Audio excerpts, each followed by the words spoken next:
বেশ কিছুদিন ধরেই ছোট পর্দার তারকা সারিকা সাবরিনের সংসার ভাঙা নিয়ে গুঞ্জন চলছে মিডিয়া পাড়ায়। বিভিন্ন পত্রিকা অর্নেল পোর্টালেও সেই গুঞ্জনের খবর বেরিয়েছে। খবরের সত্যতা জানার জন্য সারিকার সঙ্গে যোগাযোগ করা হলো ধানমন্ডির একটি কফি শপে। প্রশ্ন ছিল, প্রায় 3 বছর আগে বিয়ে করে মিডিয়া থেকে বিদায় নিয়েছিলেন, হঠাৎ ফিরে আসার রহস্য কি? সারিকার সোজাসাপটা উত্তর, এখানে কোনো রহস্য নেই, এটা আমার পুরনো জায়গা, তাই ফিরে এসেছি। নিজে থেকে জানালেন তিনি এখন আর স্বামীর সঙ্গে থাকেন না।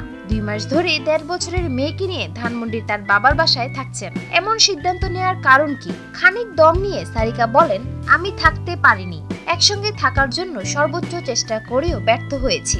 কথাগুলো বলতে বলতে চোখ দুটো ছলছল করে ওঠে তার। মিডিয়াতে কাজের কারণে কোনো সমস্যা?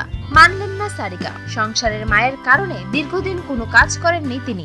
বললেন, মিডিয়াতে কাজের ব্যাপারে আমার শ্বশুরবাড়ি থেকে কোনো নিষেধ ছিল না। বিভিন্ন টেলিভিশনে আমাদের দুজনের সাক্ষাৎকারে মাহিম নিজেও বলেছে মিডিয়াতে কাজের ক্ষেত্রে কোনো বাধা নেই। তবে সমস্যাটা কি? সারিকা আর কিছুই বলতে চাইলেন না, শুধু এতটুকুই বললেন, সব কথা বলে কাউকে ছোট করতে চাচ্ছি না। 2014 সালের 12 আগস্ট মা বাবার অমতেই ভালোবেসে ব্যবসায়ী মাহিম করিমকে বিয়ে করেন সারিকা। বিয়ের 1.5 বছরের মাথায় তাদের করে এক কন্যা সন্তানের জন্ম হয়। সারিকা বলেন, সবার অমতে বিয়ে করেছি, কাউকে কিছু বলার সুযোগ নেই। এখন কেমন আছেন সারিকা? জবাবে সারিকা বলেন, মা বাবার সঙ্গে আছি, ভালো আছি, সন্তানকে লালন পালন করছি, ফাঁকে ফাঁকে মিডিয়াতেও কাজ করছি, সুন্দর সময় কেটে যাচ্ছে। বিনোদন জগতের আরো নিত্য নতুন খবর জানতে আমাদের চ্যানেলটি সাবস্ক্রাইব করতে ভুলবেন না। লাইক, কমেন্ট, শেয়ার করে সঙ্গেই থাকুন।